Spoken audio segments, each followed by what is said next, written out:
All right, good morning, everybody. Walter, Mohammed, good morning. Joe, everyone.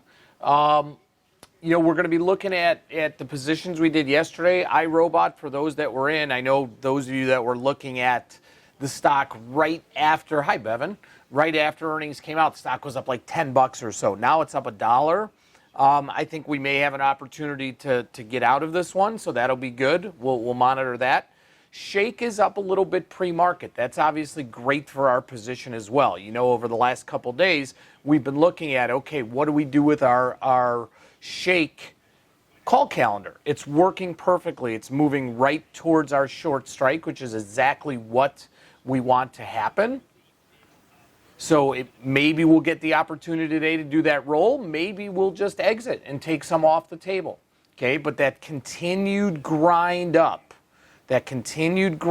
towards the short strike on a calendar type of spread like that is absolutely perfect, what we had wanted.